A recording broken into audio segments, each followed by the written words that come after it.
Let's get this sports podcast party started, all right?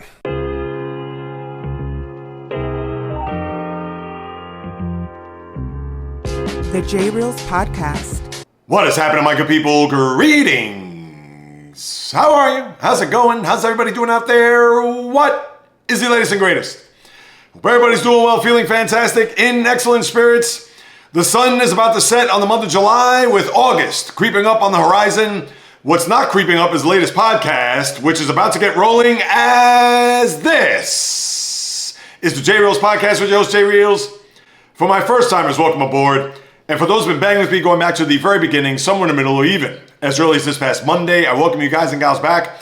And we have, from the time of this recording, a little more than 7 hours to the MLB trade deadline, 6 p.m., where as of yesterday around this time, I thought it was going to be the MLB trade deadline, or maybe even MLB trade flatline, because we had not gotten a lot of activity here over the course of the week to where we could sink our teeth into, bandy about, debate, go through all of the pomp and circumstance of what the trade deadline usually has to offer.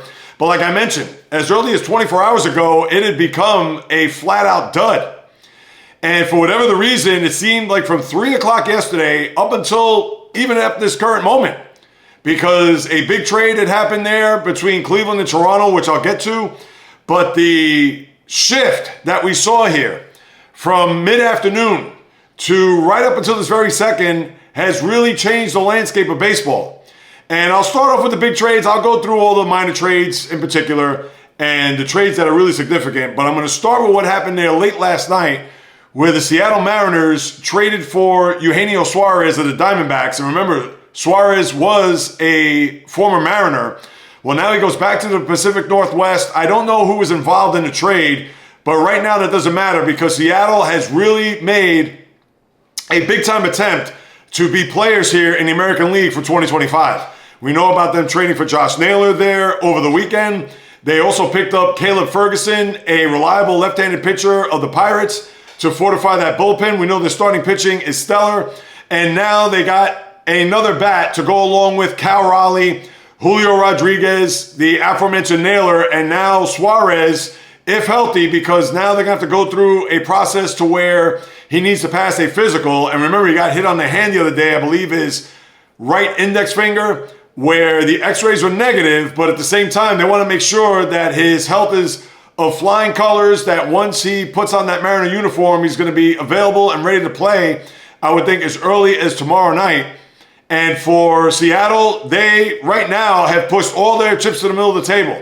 They feel like this team, although in first place for the first couple of months of the season, and then Houston went right past them, and although they trailed them by about 4 games, and I'll go through the standings in a little bit, but for the Mariners, who have never made it to a World Series, who have not sniffed an LCS, I believe, off the top of my head, dating back to 2001, Ichiro's rookie year, where they lost to the Yankees in 5. And they know they have a starting rotation that can compete with anybody.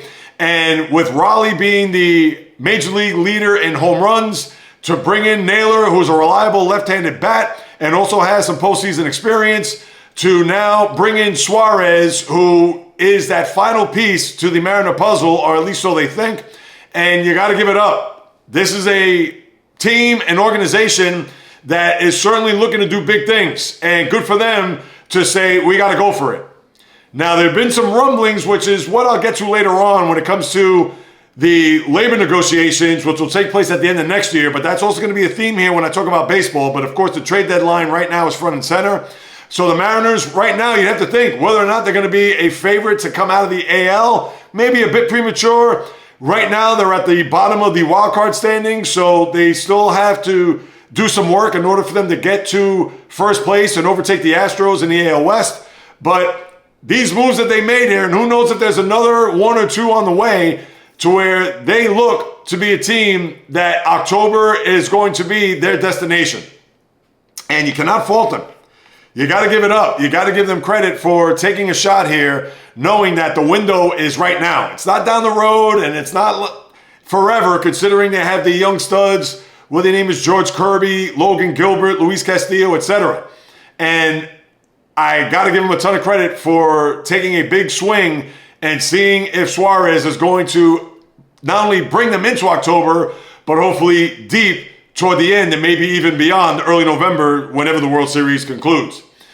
And then on a lesser scale, you had a mano-a-mano, almost a touche-touche between NL East rivals, the New York Mets and Philadelphia Phillies.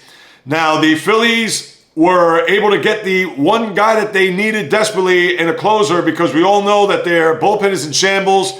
Jordan Romano is not the answer. Jose Alvarado, who will come back in August but will not be eligible for the postseason based on his 80-game suspension that he's currently serving due to PED use.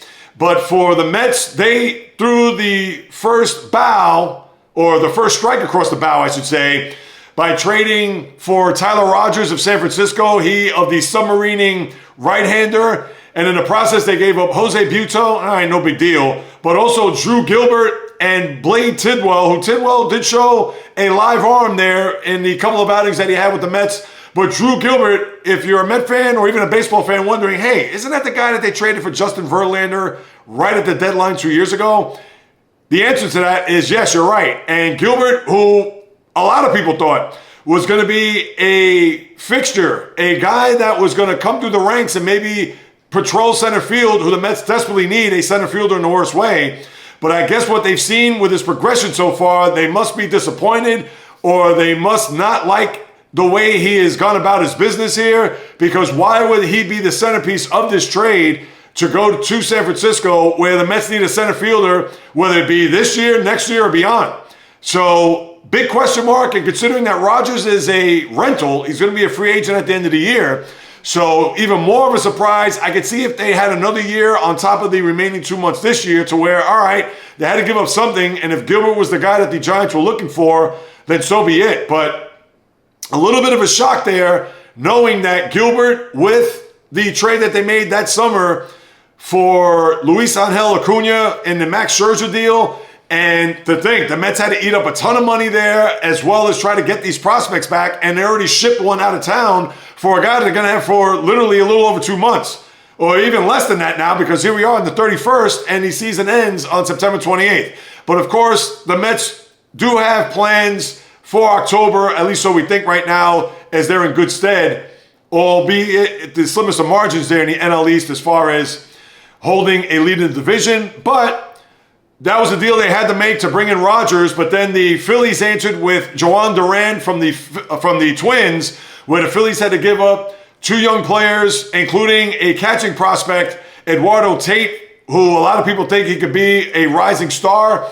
And in the process, they also gave up Mick Abel, a guy who had pitched in the rotation for a few starts this year with the Phillies, so they had to give him up and the catcher to bring in Duran. And big deal there because we know that they needed a closer in the worst way. As I mentioned, Jordan Romano, not the answer. Forget about Jose Alvarado. If you recall, last year they brought in Carlos Estevez from the Angels, and that imploded in their faces. So now they get a bona fide closer. How he fares in Philadelphia is going to be a big, giant question mark, because he's going from Minnesota, a team that has been middling and really out of the wild card picture, to now into the fire in the heat of a division race, as well as trying to clinch a playoff spot as we get deeper into the season.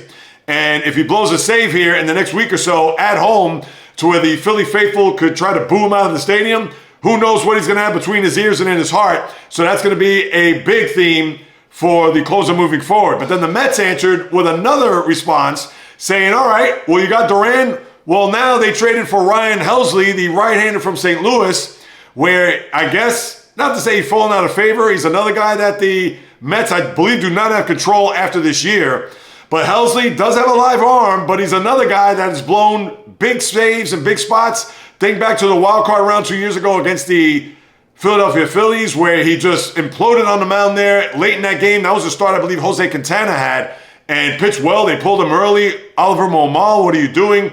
The manager, and then next thing you know, Helsley's trying to save the day and was unable to do the job. So similar to what Duran may face in Philadelphia, Helsley could be as your 8th inning guy in New York. So just keep that in mind as we move it along. But you cannot argue what the Mets have done here. They certainly did what they had to do with their bullpen, add in Gregory Soto, who they got last week from Baltimore, and now you would think that the bullpen is set.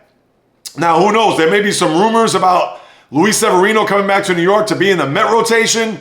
Quite possibly. I don't know if that is going to transpire, considering that he signed, 3 years at $69 million, so they're going to have to owe him $46 million more. I don't think they're going to, the A's that is, eat some of that contract, if any of it.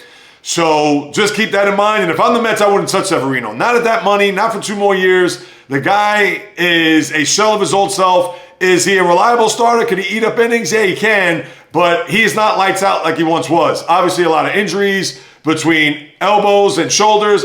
We've seen Sevy, been there, done that. I don't want him. As far as the bullpen, fantastic. Now let's see what they're going to do at center field. Cedric Mullins is a guy that's out there, and I'll go through the landscape of who could be rumored to leave here between now and 6 p.m. But Mullins is a guy that I like. Although I don't like his average, he does have pop. He's a reliable outfielder. You saw the catch that he made there yesterday that robbed a home run in the game against the Blue Jays. I forgot who hit the ball, but that's a guy I would like, considering if he's going to platoon with Tyrone Taylor. Cedric Mullins, a left-handed bat, where Tyrone Taylor is a right-handed bat. So who knows if the Mets are going to have one more deal left in them. That we shall see. But as of right this very moment, those were the 2 big deals that came down yesterday. The Austin Slaters of the world and guys like that who the Yankees got from the White Sox, since Aaron Judge is going to be out for at least another 5-6 days, although he will DH once he returns. But him playing the outfield, who knows? We're going to have to wait and see how the elbow is going to respond as you get into next week and further after that. But with a lot of the deals that have taken place, even earlier this morning, you had the Guardians trade Shane Bieber to the Blue Jays, and I believe that was a 1-for-1, maybe a prospect there. And Bieber coming off of Tommy John, who knows what he's going to be able to provide here down the stretch for a Blue Jay team that's trying to stay in first place, that's trying to win a division and maybe even battle it out to see who gets the bye as far as the opening round goes. As you know, the top 2 seeds in each league will get a bye, and that would be big for Toronto because, as we've seen here over the last few years, they lost in the wild card round to Seattle and lost to Minnesota. So maybe in their scenario, where if they do get a division crown and a first round bye, who knows? Maybe their fortunes of luck will change, considering that they've been one and done when they played in the wild card here over the last few years. So the Blue Jays also trying to make a bit of a splash here to fortify the rotation. I think if they get another arm in that bullpen, they do have Jeff Hoffman in the back of that bullpen, but still, having more arms, especially as you get deeper into the season and obviously into the postseason, are enormous.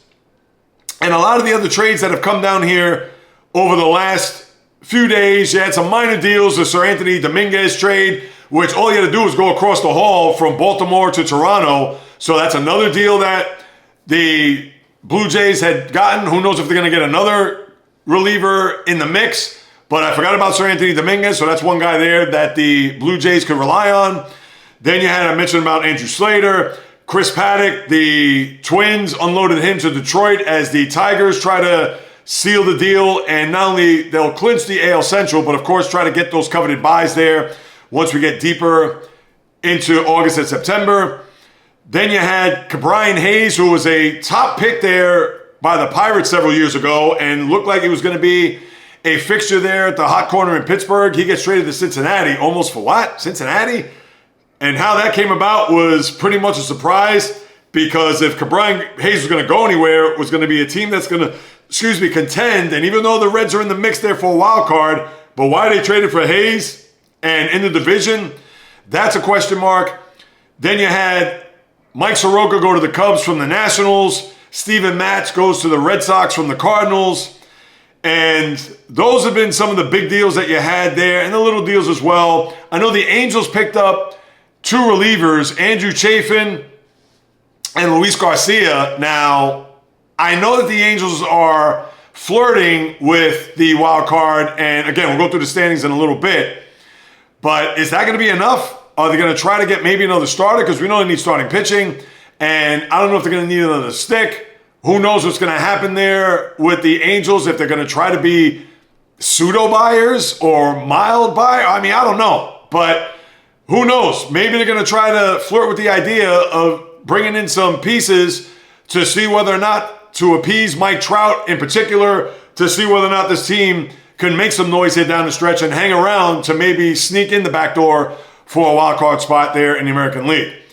But besides that, any rumors of the like coming up here, I'm going to pull that up in a moment. But as far as the leftovers, or maybe I should say holdovers, and this is a big deal that's coming out. Wow. The Padres are going to acquire Mason Miller and left-hander J.P. Sears. Mason Miller is the A's closer, and he has a live fastball, throws 105 at times. As crazy as that sounds, yes. At one point, I think he threw 104 in a game against the Astros. But Mason Miller, that is a big pickup for the Padres. And the Padres, I guess, Robert Suarez is not your answer there as far as the closer goes. So if that is, it says to acquire, and it looks like that's going to be official, that is a huge pickup for San Diego. And you have to like that if you're the Padres. And the Padres have been relatively quiet here over the past week. They haven't really done anything. And if that's going to be a guy that they have on their radar and it's going to be put in the back of the bullpen, and I still believe he has service time, and it's a shame because the A's, a lot of people thought with the signings that they had, they're keeping their own players, the Brent Rookers of the world, etc. And obviously with what's gone on there with the rookie who had the big game there the other day in Houston, the 6-for-6 game that he had. And maybe they were going to build something there considering that in a few years they're going to go to Vegas. But you know what? They said the hell with it. They're going to blow this sucker up. Let's trade Mason Miller. Let's maybe even Severino is going to be a guy that they're probably going to want to unload. Among who else, we'll have to wait and see. But yeah, that is a huge deal there just coming down where Mason Miller is going to go to San Diego from the Athletics. I was going to say Oakland, but obviously they're not in Oakland anymore. And J.P. Sears, the left-hander. Now, I don't know. Top prospect Leo DeVries, Leo DeVries will headline a 4-player return for the A's. So Sacramento, we'll just call them the A's, they are certainly making some moves here to try to bring back some young players and obviously the Padres to fortify their position there in the National League. But as far as the players that are left that could possibly be traded here over the course of the next 7 hours or less than that now, Zach Gallen, Merrill Kelly, those guys are free agents at the end of the year from Arizona. Sandy Alcantara, who's actually pitched a little bit better. But it's funny because the Marlins actually have played pretty well. Now, I don't expect them to be in a wild card mix. And as it is, they're 3 games under 500. But I believe they won their last 5 series. They're 3 games under 500. And not that I expect them, again, to be anywhere near the wild card mix. But do they want to unload Alcantara right now? They probably will when it's all said and done. But they have the Yankees coming to town this weekend. And is he a guy that, I guess for the right offer, will he be shipped somewhere? I would think probably so. But will the Marlins think otherwise? I don't think they will. But stranger things have happened. Who knows? Stephen Kwan, another guy, Guardians, as we saw there, if they're going to unload Bieber, they may also unload Stephen Kwan, who is a very good bat, a guy that you could put at the top of the order as either a leadoff or number 2. Even the Mets have also thought about him. I don't know if he's going to play center field. He plays left field, but maybe they move him to center. That we'll have to wait and see. Ryan O'Hearn, good bat there from Baltimore. You also have Marcell Ozuna, a guy that the Braves, I'm sure they'll look to unload with the quickness. And then also Cedric Mullins, as I mentioned, even Duran Duran from the Red Sox. As the Red Sox, I know they're hovering around. They're in the middle of the wild card race, but if they get a decent haul back, maybe Duran will be a guy that will be jettisoned. So those are the guys that are being pretty much front and center. Other than that, who knows? Is there a blockbuster that we don't know that's forthcoming? Is there a player that's not on our radar that could be unloaded here? That you'll have to stay tuned to the YouTube channel with all the shorts as I'll chronicle and detail what could transpire between now and 6 o'clock. Obviously, it's right now currently 11:11. Hey, I love you guys, and you know I do. So for the deadline, which looked like it was going to be like an inactive volcano, has certainly erupted in ways that we didn't expect to see. whether it be middle of the afternoon moving forward. And Mason Miller, that is a shocker right there, where a lot of people didn't think that he was going to be moved, considering that he is a big-time closer and he goes to San Diego. So that is a big move. And if anything happens between now and the end of this recording, I'll be sure to keep you posted. Now, before I get to what's happening with the standings and the schedule for the weekend, this is going to be predominantly baseball, as you know, because although there's some stuff with the NFL and the NBA and even the WNBA for that matter, but with baseball and a big day with the deadline, you know that this is going to be the hot topic throughout. But a couple of things I want to suggest before I move it along. The investigation here with Emmanuel Clase. Now, I know you had Luis Ortiz. He's under investigation, and who knows what's going to happen with him. Chances are he may get a lifetime ban. But now Emmanuel Clase, who maybe people thought could be on the block here, considering that the Guardians are flailing, and now that he's under investigation, to what degree, we'll have to wait and see how this is all going to shake down. But this is a big blow for Clase if, for whatever the reason, he's going to be indicted. And a lot of this has to do with in-game betting. It's not a situation where, at least for right now, it's not a scenario where Clase has been betting on baseball or, let's say, betting on his team to lose, because a lot of the talk over the last 24, 48 hours has been in-game betting and having, whether it be Ortiz come in, where I believe it was in the month of May, or Clase recently, where the first pitch is a ball where it's going to lead the hitter to have an advantage in the count. And therefore, he is influencing the game by throwing balls or not throwing strikes. And if he happens to be part of what's going on there in Cleveland with those two relievers, but more so Clase, because obviously he's an all-star pitcher, he's arguably one of the top closers in baseball, despite the fact of him not performing well in October last year and having a down year this year in comparison to last year. But yeah, that would send shockwaves, because as we all know, gambling of any sort, whether it's in-game gambling, whether it's gambling on your team, etc., as we've seen from the beginning of time, to Shoeless Joe Jackson, to Pete Rose, etc., and now you're going to have a top frontline closer may go down for this.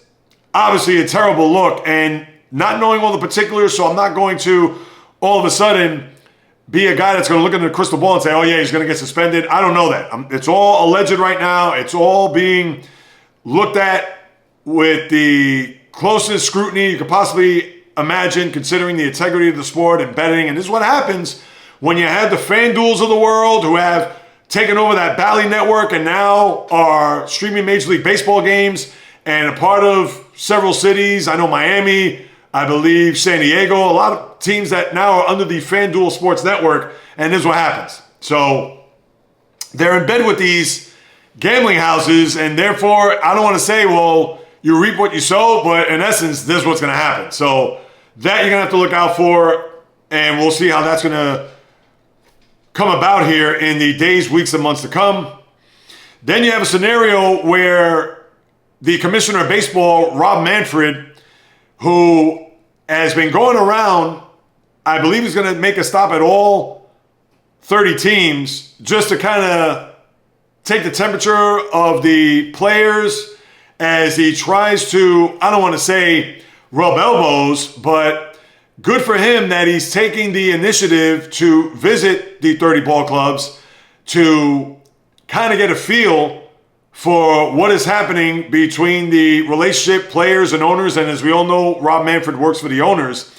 And last week you had that report where he visited the Phillies and was, I don't want to say nose to nose, but had a heated confrontation with Bryce Harper, where I don't think the words salary cap came up, but the notion and quite possibly the thought of a salary cap was mentioned.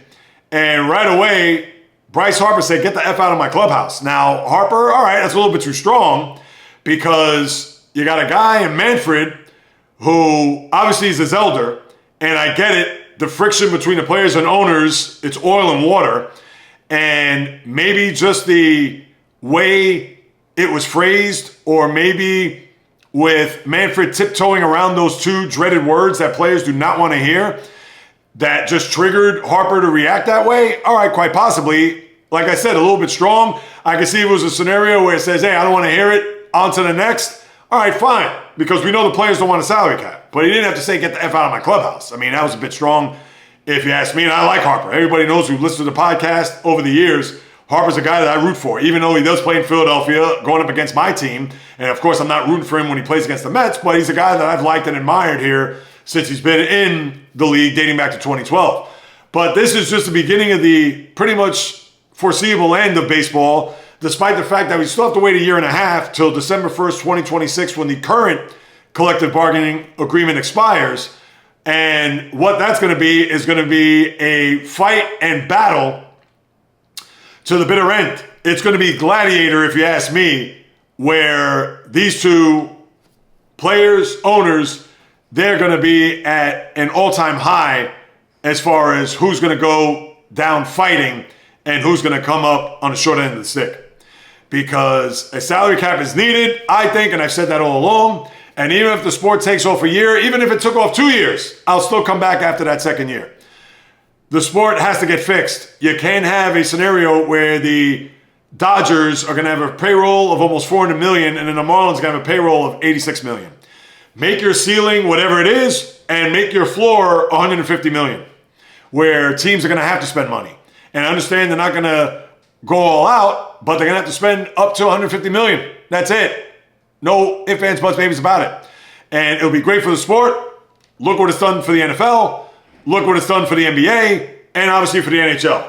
But the players don't care about competitive balance. They don't care about how bad the Pirates are, how bad the Marlins are, how bad the Colorado Rockies are. They could care less. As long as they could go to the team with the highest bidder, that's all that matters.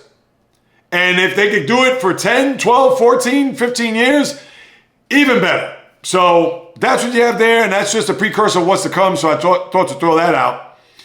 And then you have sad news, Ryne Sandberg. Now, Sandberg, I remember vividly as a boy, as a teenager. How could I forget? 1984, when the Mets finally were able to turn the corner from all those lean years from 77 to 83. After Darryl Strawberry won his Rookie of the Year award in 83, Doc followed up in 84. The phenom that Doc was, Ryne Sandberg, a big part of that Cub team in 84. Cubs, Mets battle it out for the NL East. And Ryne Sandberg was the MVP that year over Keith Hernandez, who was number 2 in the MVP voting that year. And Sandberg, as we all know, great all-around player, power, speed, defense, hit for average. As I mentioned, won an MVP. Should have won that series against the Padres in the NLCS. Remember, there were no wild card, no division series, and that was a 5-game series that year, and that was the last of the 5-game series for an NLCS. That's right. The National League Championship Series was 5 games. But because the Padres won in 5, Steve Garvey with the home run off of Lee Smith in Game 4, Leon Durham with the error, I believe they were up 3-0 in the 6th inning, the floodgates opened, and then the Padres won that series. And then 5 years later, when the Cubs played the Giants in the NLCS, which was now 7 games, but they lost in 5, and he had big postseasons in both of those years, but fell short of a World Series. And Sandberg, a fixture in Chicago, actually by way of Philadelphia, as he was drafted originally by the Phillies, had a small cup of coffee there with the Phillies there in 82 before getting traded in 83. One of the steals of all time. Ivan De Jesus going from Chicago to Philadelphia for Larry Boa and Ryne Sandberg, who happened to be that double play combination in 84. And Sandberg, who retired relatively early, although came back later on, played a couple more years, but then called it a career, I believe in the late 90s, maybe 97. And for Sandberg, a second baseman that had the tools that he did, especially in the 80s, because you had light-hitting middle infielders at that time, where now you have guys who hit 30 home runs in their sleep playing in those middle infield positions. But a 285 lifetime hitter, 2,300 hits, 282 home runs. I understand not prodigious numbers like the 500 home runs, the 3,000 hits, lifetime 300 average. No, not that. But because of the era that he played in, 9 Gold Gloves, the defense, fixture in Chicago, and had the scenario with prostate cancer back, what was it, 2-3 years ago. It was in remission, looked like it was cleared, but then just recently, 10 days, 2 weeks ago, said that he had to fight the good fight, that it was coming back, and therefore, not even 10 days later, and it metastasized, which is even worse. That's the last thing you want when it just spreads to other organs and other parts of the body. And Ryne Sandberg, 65 years of age. Just terrible. And for everything that you hear about the guy, the consummate gentleman, consummate professional, always welcoming, always very gregarious. I mean, just terrible. Thoughts, prayers, condolences go out to the Cub family, the Sandberg family, of course, Major League Baseball, on his just very untimely passing. And as far as what else is going on, real quick, I know Ronald Acuna Jr. worrying about his Achilles. We don't know the extent of that. I know he has to probably get an MRI, so that we'll have to wait and see. But he's back on the IL right now, and he thinks it could be worse than what it is, so we'll wait and see on that. Remember, he's coming off of an ACL injury, his second one at that.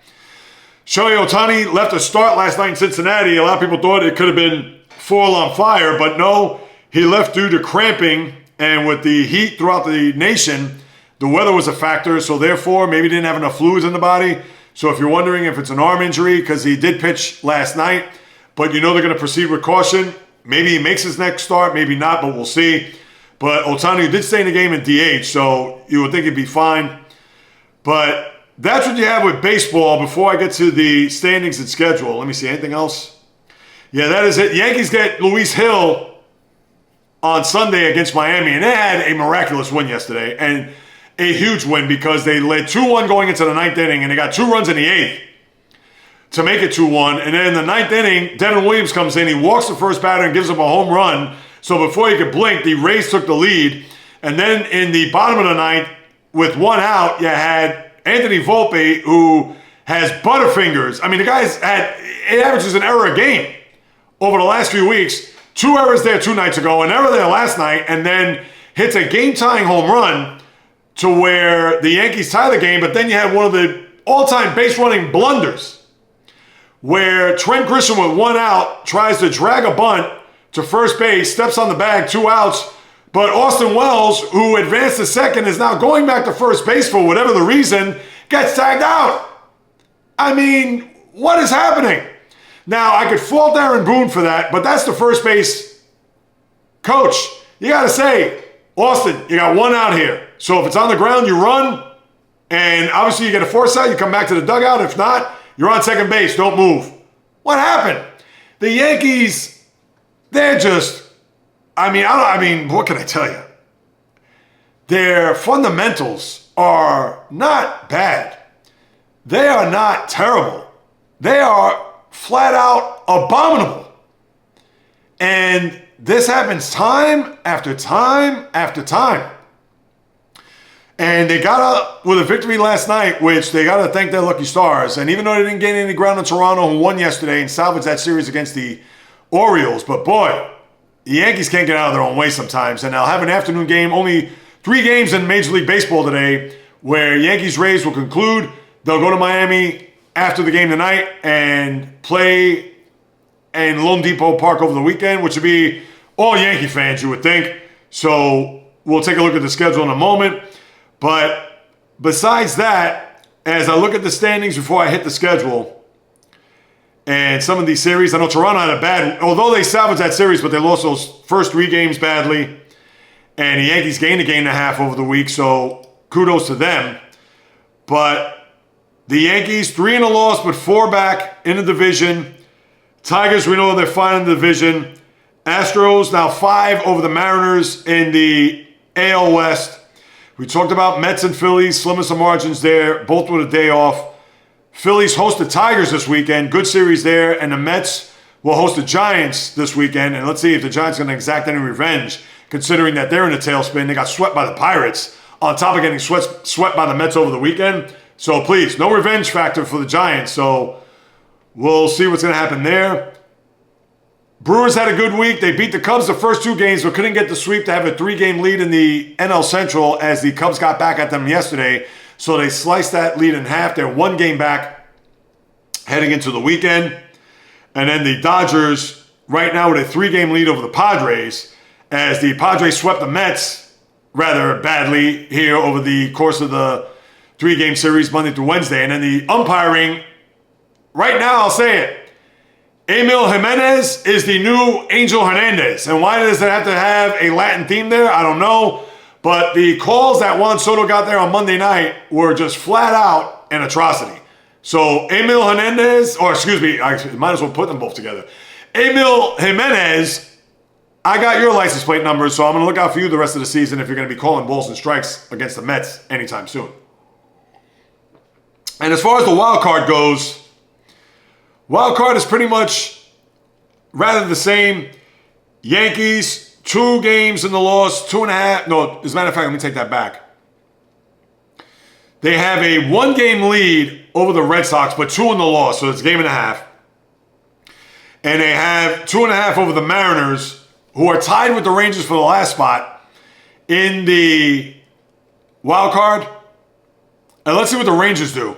Because with Seattle's moves, you would think Texas is going to have to do something here. Although they played better and they won last night, they lost the first 2 games to the Angels there in that series. And I believe that's a 4-game series. But you have the Guardians 2.5 back, but considering they're unloading people, who knows? Royals 3 back, Rays 3 back, and Angels 4 back. Twins, they're 5.5, but they're 6 games under. So I'm not going to include them. And the Angels are 3 under, but 4 back. I guess I have to include them, considering, and they are in the same division as the Mariners and Rangers. So I'm sure they have a lot of games against them left on the schedule. So maybe for right now I have to include them. But you would think the American League wild card is going to come down to Yankees, Red Sox, Mariners, Rangers, and I'm not even going to include the Guardians. I guess I have to, and the Royals, and the Rays. So, not sexy to say the least. And in the National League, you got Cubs, 2 games over the Phillies. The Phillies, 2 games, but a game and a half over the Padres. Then you have the Reds, 3 games back. Cardinals, 5.5. Giants, 6, and Marlins, 7. Giants are 6 back in a game under 500. I'm not going to include them right now. I'll give you the Cardinals because they're at 500, 5.5 back, but that's it. Unless the Giants and Marlins get to 500, then let's talk about a wild card. And the Giants, as you know, right now they're a game under and they're in the midst of a 6-game losing streak. So that's the deal with the standings. As far as the schedule for the weekend, here's what you got. Today, only 3 games. Yankees, Rays this afternoon at 1:05. Atlanta at Cincinnati, that's a 4-game series. Texas, they're not playing the Angels. They're going to Seattle for 4. So that's a big series. If Texas is going to inch closer in the wild card, this is minimum 3 games. And if they get a sweep, which would be a surprise, if they somehow, some way get a sweep of the Rangers, or excuse me, of the Mariners over the weekend, they will, hey, listen, it doesn't matter. They're tied for that last spot. But you want to be able to get 3 out of 4, because if you get 3 out of 4, that means you're going to have a 2-game advantage. If you split, no harm, no foul. So, and if you get a sweep either way, Seattle or Texas, that would be a surprise. So that is the series of the weekend by far.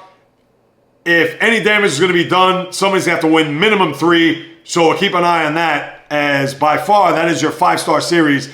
I know Detroit-Philadelphia is a very good series too, with Detroit in first place and the Phillies fighting out for first place in the NL East.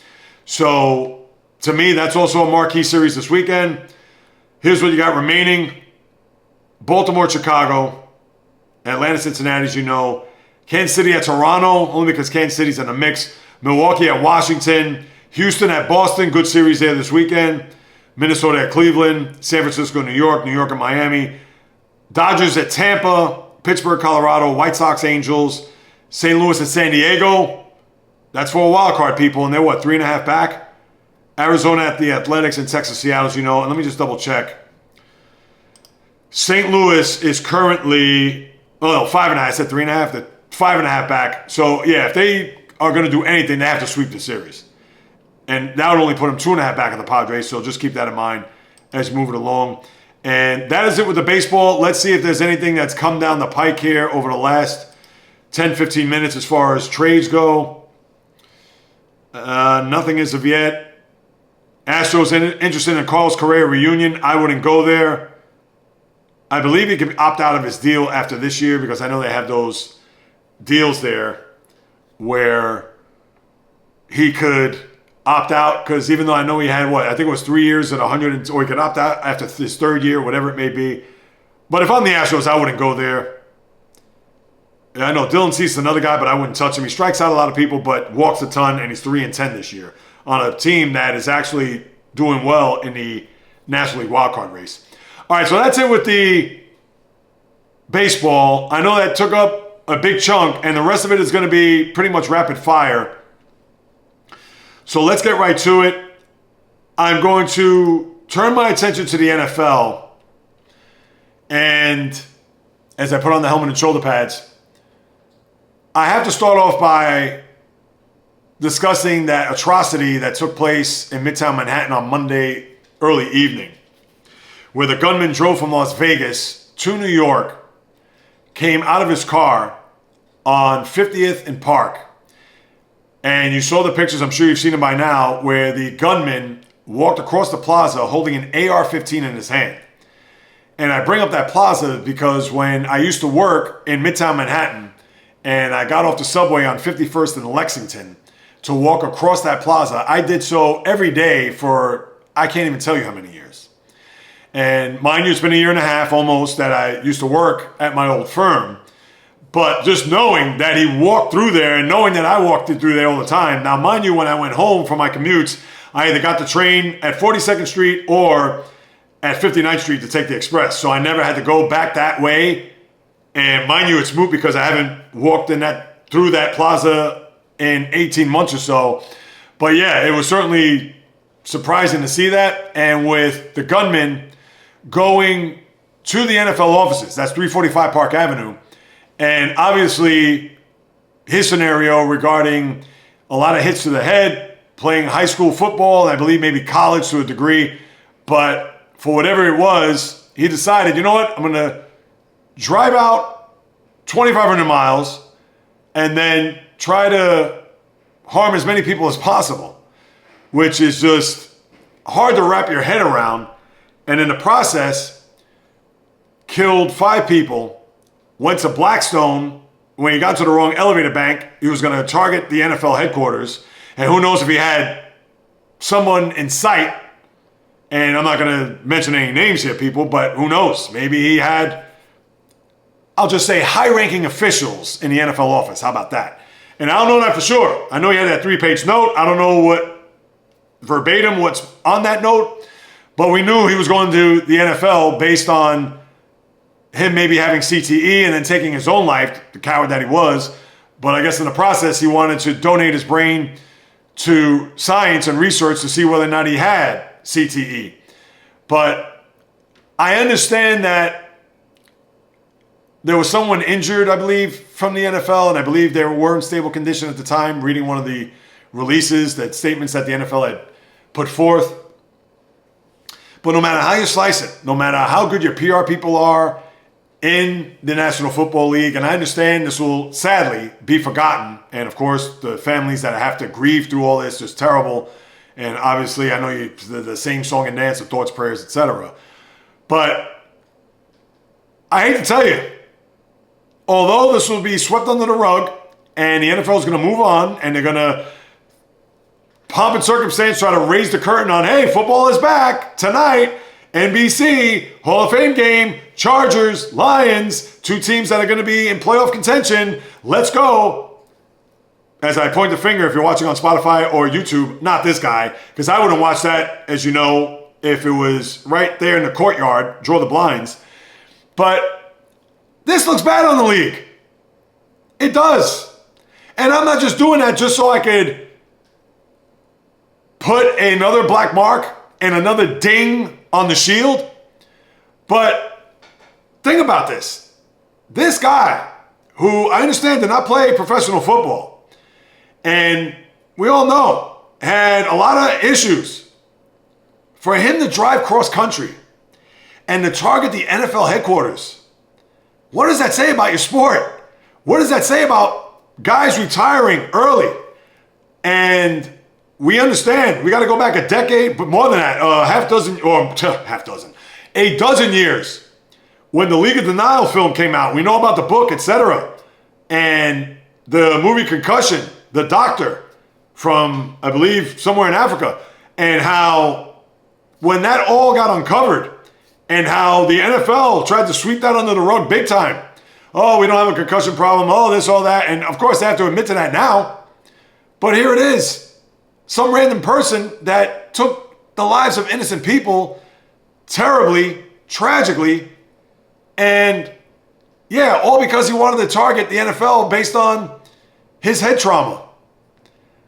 No matter how you spin an NFL, that is still a bad look because although you have no responsibility toward this guy, he never put on a uniform, he never even stepped foot into a practice facility. But he did target not only your league office, but also, and I hate to use this word, but he also took a shot at your league in a note. So you could throw it in the trash, you could try to put some confetti and some sparkling glitter, stars, etc. It's not a good look for the league. And if I'm the only one that's saying it, well, I'll be the first one to say it. Because I haven't heard anywhere else like, oh, this looks bad on the league. Oh, this is just another indication, another this, another that. I get it that the guy never played NFL football or was never on a practice squad or whatever. Right, but again, it's not as if he came here and he targeted Blackstone. It's not as if he came here and said, hey, I just want to come to New York and wreak havoc. It's not as if he came here and he said, no, I'm going to the NFL offices because I have a condition that I want to donate my brain to research. You can't make it up. And I know you've had some signings here. Cortland Sutton re-signing with the Broncos, or getting an extension, I should say. 4 years, $92 million. The Colt left tackle, Bernard Raymond. Same for the Vegas Raiders, Colton Miller. Dion cancer-free. He got his bladder removed, but good to know that he's cancer-free considering cancer is just, it's a mother, as you know, and obviously F cancer. And Justin Fields, thankful that his toe injury wasn't worse as he's back on the practice field. But besides that, I got nothing else with the NFL. I'm not even going to get into the game tonight, please. You know I don't talk about preseason football unless you get a major injury. And chances are you're not going to have starters in the game. Or if they are, they're going to be for one series, and that's it. So that's what I got with the NFL. Now as I lace up the high tops to go to the NBA and the WNBA. That's right, I'm going to talk a little W as well before I sign off. This situation with the Warriors and Jonathan Kuminga, one more time, the Warriors come out to play, yay. And Jonathan Kuminga. Now listen, I'm not trying to make Kuminga out to be Steph Curry or Klay Thompson or whatever, but he's a young player that has a lot of promise. And although I think he was misused down the stretch of the season, and I don't know if there's been a rift between Kuminga and the coach, now there seems to be a rift between he and the front office because the Warriors have put forth a respectable contract, I believe, 2 years, $45 million. But his agent is looking at the contract saying, well, we don't want a team option there. I'm sure they want a player option, whether he could opt out or not. With a team, if he has a good year or a bad year, they can still keep him. And on top of that, they want a no trade clause, which only, a couple of people in the league have one. And Bradley Beal, I know, is one of them. And the other was it James Harden? No, I don't think it was James Harden. Anyway, not many people in the sport have a no trade clause. I believe LeBron does, now that I think about it. So for a guy who, I understand, promising player, but let's face it, he's coming off the bench. High demands. Maybe they're trying to do this to posture, to kind of force the Warriors' hand to trade him, as the Sacramento Kings, even the Suns, have had some rumblings on whether or not they want to procure his services. So, yeah, this is a okay corral, two Cowboys just trying to eyeball one another to see who's going to shoot first. And it's a shame because the Warriors, Kuminga is a very good player. good two-way player. I understand he may not have gotten a lot of burn, especially toward the end of last season. Pretty much mired on the bench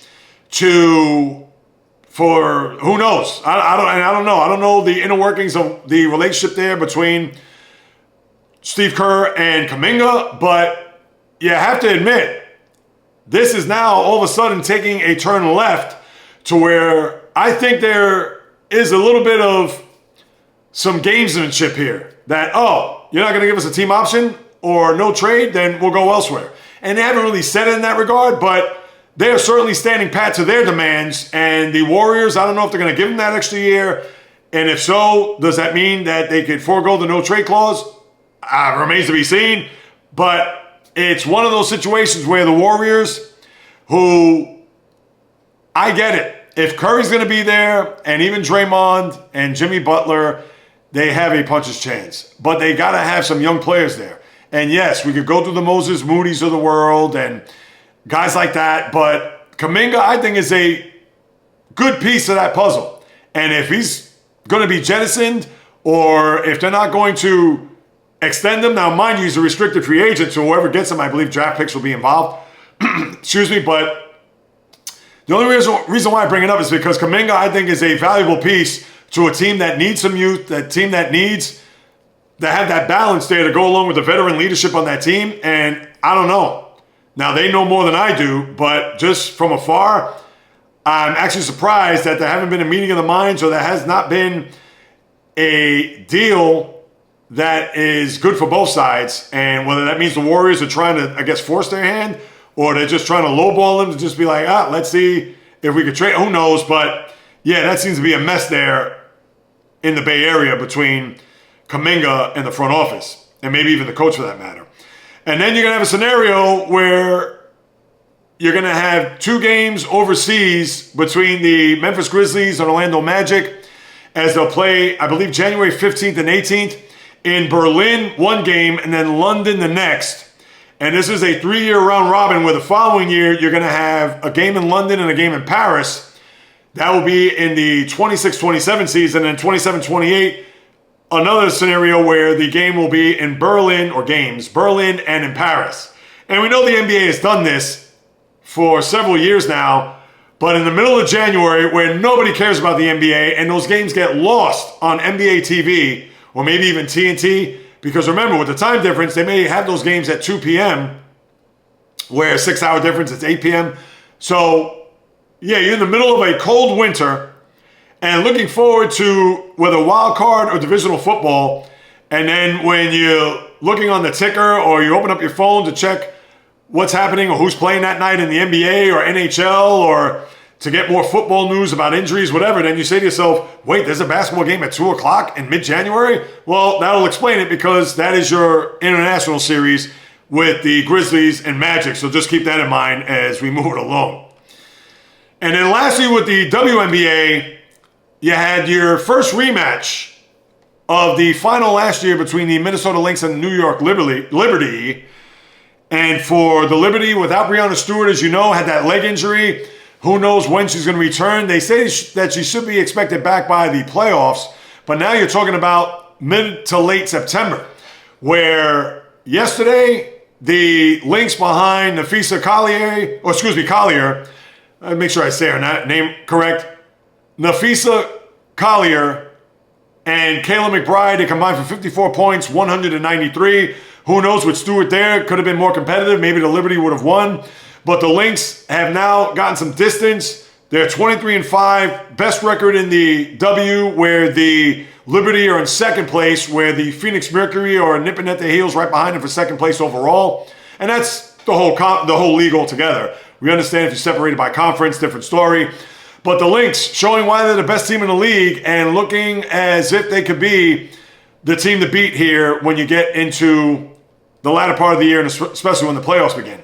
And remember, last year was a best of 5 WNBA final. This year is a best of 7. So they have increased it, and it would be interesting to see them, even more fascinating 7-game series, to how this will play out if it does end up being Lynx and Liberty yet again in a rematch. But also remember this, they play 3 straight games. Weird scheduling quirk. A weird one when This is the first time they played all year, and they both played, 26, 27 games to this point? And they're going to play August 10th, 16th, and 19th, where the games on the 10th and the 19th are at the Barclays Center, and the middle game is back in Minnesota. Why that's the case, I don't know. So you're going to get a pseudo finals preview where best out of 3 there in the middle of August. I don't know why they hadn't played prior to the game last night, and why they clustered those 3 games together is beyond me, but there's going to be a reacquaintance, and they're certainly going to get to know one another, and who knows, maybe you're going to have some heated battles. Maybe I'll have, now I'm not going to go as far as saying fighting, but frustration. Maybe they're going to feel like, hey, we're the best team in the league. We should have won the title last year. I believe the game went into overtime too. And that was a thrilling ending to that game off the top of my head that I remember. So you're going to see a lot of Lynx and Liberty in the middle of August, which I certainly will touch on then. But besides that, that's been the big news there in the W. And who knows if Breanna Stewart's going to come back at that time. That is certainly a toss-up at this very moment. So who knows what's going to happen there with Stewart. Hopefully she comes back and plays. You want to have a balanced roster for both teams to go at it to see where they stand against one another in regular season. What that means for if they do meet in the finals, obviously it's not going to mean much. Although they're going to have some recent play against one another. It's not as if they played their final game last night and then you got to maybe wait till the end of September if they do match up in a final. But that is a series, I'll call it a mini-series with the 3 games, is one that I will follow and watch. I believe that game on the 10th is a Sunday afternoon game, which will be tricky for me. I know I'm going to be traveling that day, but I'll be on top of it, and I'll definitely talk about it there on Monday's podcast. But for the other 2 games, I'll take an eye on it. I want to look and see, get a close-up look as to how these 2 teams not only match up against one another, but if the Lynx are that far and ahead, we can see that in the standings as of right now. But if they are head and shoulders not only better than the Liberty, but even the rest of the league. So I'll take a better temperature of that next month when the 2 teams will face off against one another in 3 straight games, which, again, scheduling quirk to say the least, but I guess it's good because we'll really see those 3 teams, or those 3 games in those 2 teams going at it there, mano a mano, to see who comes out on top. And let me see, any last minute headlines before I sign off with the rumor mill with baseball? No, nothing else. Tigers are going to acquire Paul Sewald. He's bounced around Arizona, was a Met pitcher, even pitched in Seattle too, if you recall a few years back. Let me just pull up this other page just to make sure nothing else has come down. Yes, well, the Bengals are signing ex-Seahawk tight end Noah Fant. Good tight end. So he's going to be a part of that offense with Jamar Chase and T. Higgins. But that's it, people. That will do it. Another episode just about in the books. As always, thank you so much for stopping by, carving out precious time out of your day to listen to what it is I have to say about what goes on in the toy department of life called sports. And if you haven't done so, please subscribe, rate, review on Apple, Spotify, the website, JAYREELZ.com, the YouTube channel at JAYREELZ. I'm the little engine that could, people. As you know, independent podcaster, content creator, trying to get to 1,000 subs to try to start monetizing, looking at different avenues to try to monetize this podcast and this endeavor to try to generate income because this is my full-time job. Yes, as I said earlier, I quit my job 18 months ago to go all in. And right now, it's time to really start making some money. Is it going to be a ton of money? No, but I got to start somehow, some way. And with your help, whether it's subscribing, liking, leaving comments on the channel, leaving comments and reviews on Apple or Spotify, and sharing with your family, friends, foes, frenemies who like sports, love sports, casual sports fan, the diehard, the kook like yours truly. Take a screenshot, send it to me on socials. I'll repost it. Instagram, TikTok, Facebook, the JAYREELZ Podcast. Also, JAYREELZ on Instagram as well. Twitter, JAYREELZ1, just a number. And if you want to hit me up the old-fashioned way, the JAYREELZ Podcast at gmail.com. If you have a suggestion, comment, question, whatever it may be, please do so. I'll be more than happy to follow up because whether you do or do not know, this is what I love to do, people. In the blood, in the DNA, as I like to say, since birth. Because where else are you going to get all this in one podcast? And I understand it's a slow sports period, slow time where baseball is going to take over. But where are you going to get WNBA? Where are you going to get the NBA? Where are you going to get the NFL? No NHL to speak of, but the NHL also a part of it. MMA, boxing, golf, tennis. I talk about it all. And you're one-stop shopping for sports talk right here. Where other podcasts out there are you going to get that? Not many, if any, but you got it right here. So please, subscribe, follow your boy. Do your part if you can. I would sincerely and gratefully appreciate it, because as long as I'm sitting in front of this microphone and camera, I will continue to deliver nothing but passion, fire, energy, fury with my thoughts, opinions, critiques, praise, analysis, feelings on anything and everything that happens on the world of the diamond, ice, gridiron, hardwood, golf course, racetrack, tennis court, boxing ring, octagon, you name it. From my lips to your ears, from my heart to your soul, from where I am to wherever you are, the JAYREELZ podcast always comes correct, direct, and in full effect. From the South Bronx, the South Beach, the South Central, the South Pacific, and all points beyond. Peace, love, and God bless everybody. And until next time on the JAYREELZ podcast, on the flip, baby.